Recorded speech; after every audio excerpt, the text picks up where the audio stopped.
अगर आपकी त्वचा पर बार बार लाल चकत्ते बनने लगते हैं, उन पर चांदी जैसी सफेद पपड़ी जमने लगती है, बहुत ही ज्यादा खुजली और आपकी स्किन जो है वो रूखी सूखी या फिर फटी हुई लगती है, या फिर साथ में जोड़ों में दर्द भी रहने लगा है, तो इस वीडियो को अंत तक जरूर देखिए, क्योंकि आज हम बात करने वाले हैं सोराइसिस के बारे में।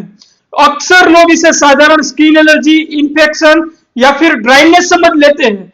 कोई बार बार क्रीम बदलता रहता है, तो कोई ट्रीटमेंट लेने के बाद कुछ समय तक राहत महसूस करता है, लेकिन फिर भी जो उसकी समस्या है वो दोबारा वापस आ जाती है। और जब तक इसके पीछे की असली वजह और इसके पैटर्न को समझा नहीं जाएगा, तब तक इसका इलाज करना पॉसिबल ही नहीं है। तो आज की इस वीडियो में हम सोराइसिस को पूरी डिटेल के साथ समझेंगे कि सोराइसिस आखिर होता क्या है, इसके लक्षण आपको कैसे पहचानने हैं, ये किन कारणों से होता है, इसके कितने प्रकार होते हैं, और सबसे जरूरी सोराइसिस का सबसे बेस्ट ट्रीटमेंट कौन सा है। तो नमस्कार दोस्तों, मैं हूं डॉक्टर भाई सियानी और आप देख रहे हैं सन होम्योपैथी। तो जो सोराइसिस है वो एक क्रोनिक इन्फ्लेमेटरी स्किन डिजीज होती है, यानी लंबे समय तक चलने वाली ये बीमारी है जिसमें स्किन में इन्फ्लेमेशन होता है, यानी सूजन आती है, और स्किन के साथ साथ वो अपने नाखूनों को, जॉइंट्स को भी इन्वॉल्व कर सकती है। जॉइंट्स में ये आर्थराइटिस करती है, नाखूनों को भी डैमेज कर सकती है। अब जो सोराइसिस का क्लासिकल लक्षण होता है, इसमें जो आपकी स्किन में रेडनेस आती है, यानी वो लाल हो जाती है, और इसके साथ ही आपकी स्किन जो है वो ठीक हो जाती है और सिल्वर व्हाइट कलर की पपड़ी आती है। इसी प्रकार सोराइसिस की पहचान की जाती है। पिछले कुछ सालों में ये समस्या किसी भी एज ग्रुप में देखने को मिल रही है, तो मेल और फीमेल दोनों में भी इसकी संभावना लगभग समान मानी जाती है। तो आप जानते हैं कि सोराइसिस के पीछे का कारण क्या होता है। तो इसमें मल्टीपल फैक्टर्स होते हैं। उसमें सबसे तीन जो इंपॉर्टेंट फैक्टर है, उसमें से एक फैक्टर है जेनेटिक्स, दूसरा है आपका इम्यून सिस्टम, तीसरा है एनवायरमेंटल फैक्टर्स। ये तीन इंपॉर्टेंट फैक्टर है और ज्यादातर लोगों को इन्हीं की वजह से सोराइसिस होती है।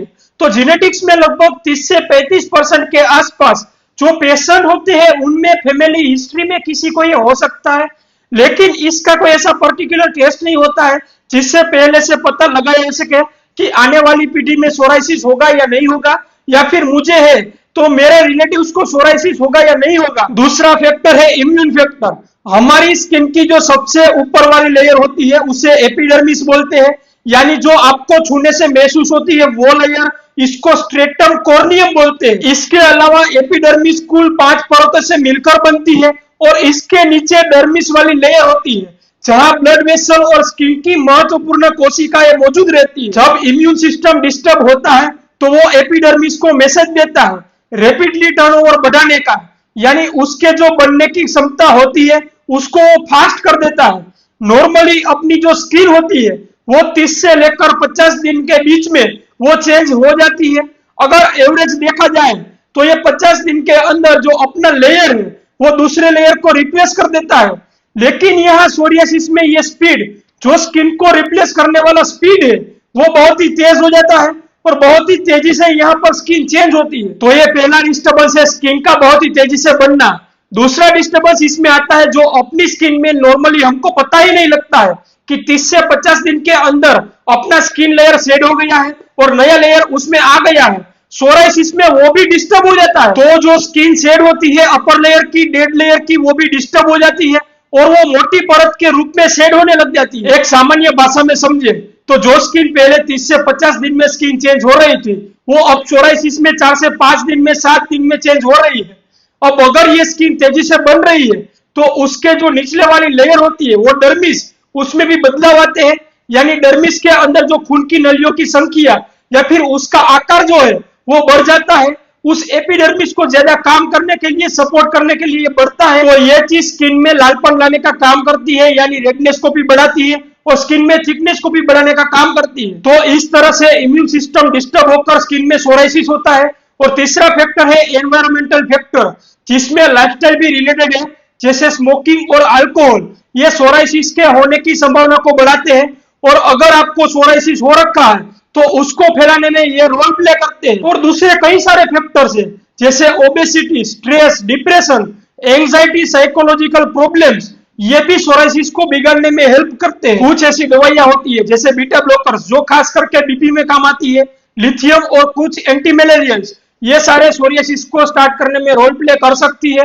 तो दोस्तों ये बड़े 3 फैक्टर थे जिनकी वजह से सोरियासिस आपके बॉडी में डेवलप हो सकता है। इसके अलावा भी कई ऐसे माइनर फैक्टर होते हैं जिनको यहाँ मेंशन करना इतना जरूरी नहीं है। तो अब बात करते हैं सोराइसिस के लक्षण की।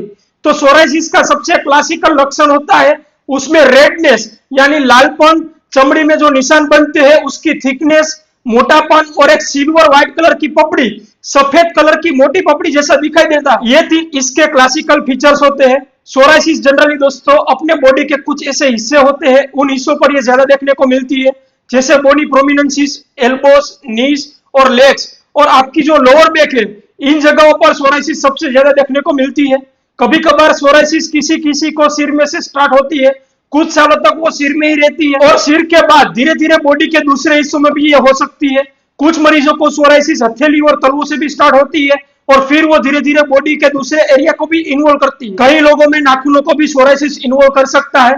तो इसमें नाखून में पीलापन आना या फिर नाखून का जो नीचे का बेड होता है जिसे हम नेल बेड कहते हैं उससे वो सेपरेट हो जाता है। नाखून और नाखून के टिश्यू के बीच में गैप आ जाना, नाखून की जो प्लेट होती है जिसे हम नेल प्लेट कहते हैं उसका मोटा हो जाना और एक नाखून की प्लेट पर छोटे छोटे बारीक गड्ढे हो जाना जिसे हम पिटिंग कहते हैं, नेल पिटिंग।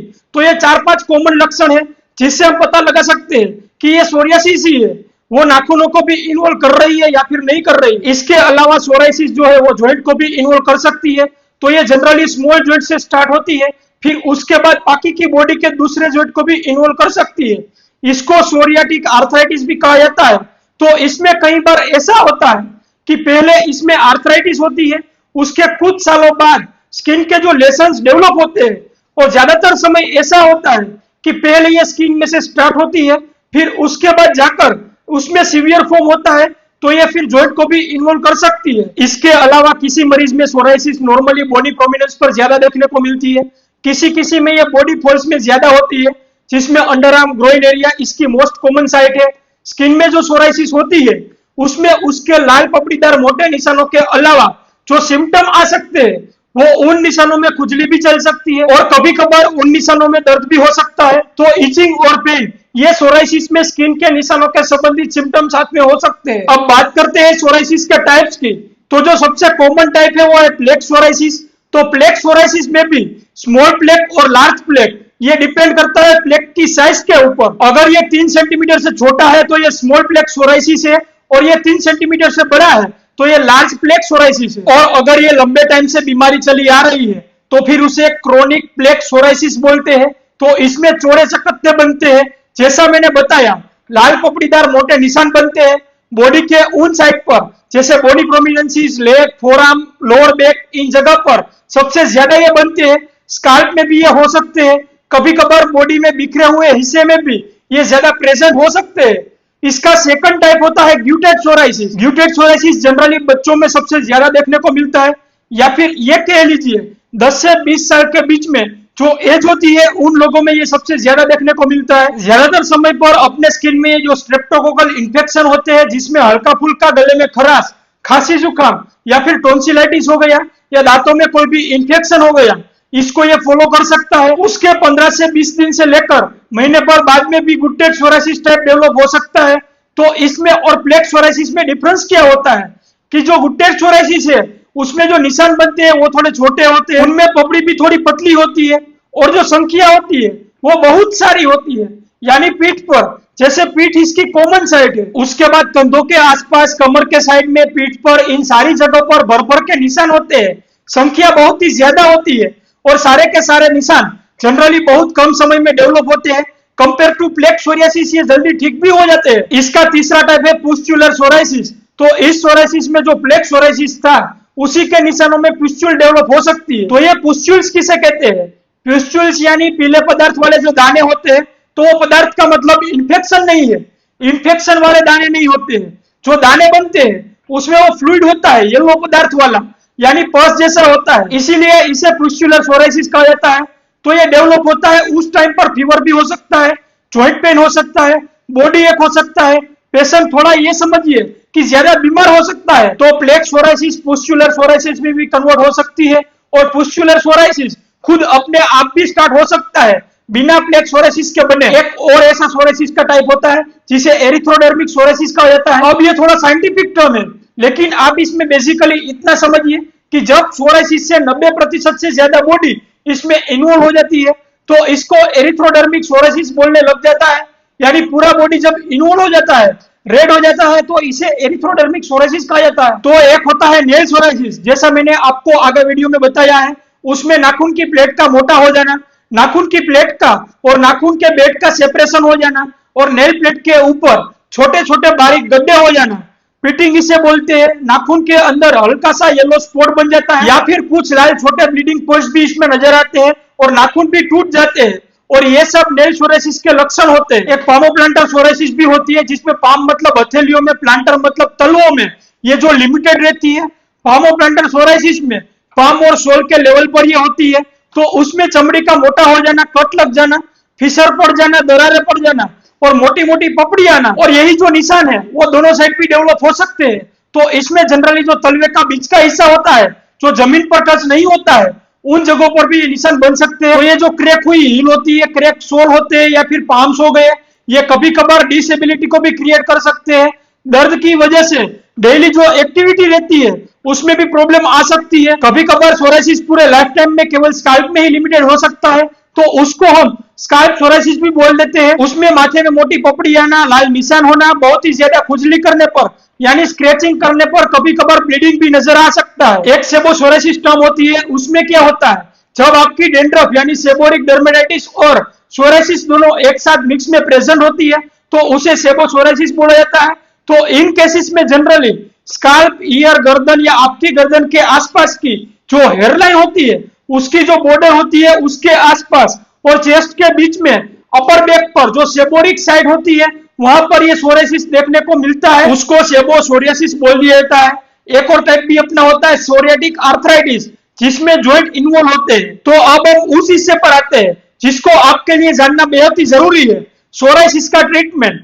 सोराइसिस के ज्यादातर केसेस में सबसे पहले स्टीरॉइड वाले क्रीम, मेडिकेटेड ऑइंटमेंट, इचिंग या खुजली के लिए सेट्रिजिन, और कई बार इम्यून सिस्टम को दबाने वाली दवाइयां जैसे मिथोट्रिक्सेट दी जाती है। इन सारे ट्रीटमेंट से कई लोगों को बिल्कुल ही थोड़े टाइम के लिए राहत मिलती है, जैसे रेडनेस और इचिंग कम होती है।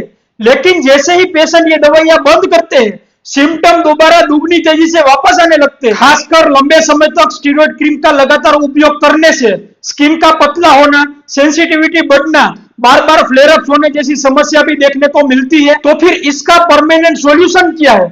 इसका परमानेंट सॉल्यूशन है होम्योपैथी। अब होम्योपैथी में हम क्या करते हैं, इसमें प्रॉपर टाइम देकर पेशेंट के शरीर में हुए बदलावों को और रोग आने के असली कारणों को समझते हैं, और उसके ऊपर से ट्रीटमेंट देने से पेशेंट को बेस्ट रिजल्ट प्रोवाइड करते हैं। अब शायद आप सोच रहे होंगे कि मुझे अच्छा होम्योपैथिक डॉक्टर कहां मिलेगा, तो हमारे सन होम्योपैथी में है बेस्ट डॉक्टर्स की टीम, जो ऑनलाइन कंसल्टेंसी प्रोवाइड करते हैं। आप चाहे भारत के किसी भी गांव में हो, दुनिया के किसी भी कोने में हो, ये टीम आपको घर पे ही हाई क्वालिटी अफोर्डेबल ट्रीटमेंट पूरे इंडिया में और पूरे वर्ल्ड में प्रोवाइड करती है। तो कोई भी पेशेंट फास्ट कुरियर की मदद से वर्ल्ड में कहीं से भी दवाई ले सकता है। तो अभी डिस्क्रिप्शन में दिए गए नंबर पर कॉल करें या फिर व्हाट्सएप पर मैसेज करके अपना कंसल्टेशन बुक करें और अपना इलाज एक्सपर्ट डॉक्टर की टीम से करवाएं। तो उम्मीद करते हैं कि आपको इस वीडियो से सोराइसिस के बारे में सारी इंफॉर्मेशन मिली होगी। अगर आपको ये इंफॉर्मेशन अच्छी लगी हो तो जिनको भी सोराइसिस है, अपनी जान पहचान में, अपनी फैमिली में, रिश्तेदारी में, दोस्तों में, उनके साथ ये वीडियो शेयर करें और हमारे चैनल सन होम्योपैथी को सब्सक्राइब करें। तो मिलते हैं अगले वीडियो में, तब तक के लिए स्वस्थ रहे, सुरक्षित रहे। जय हिंद।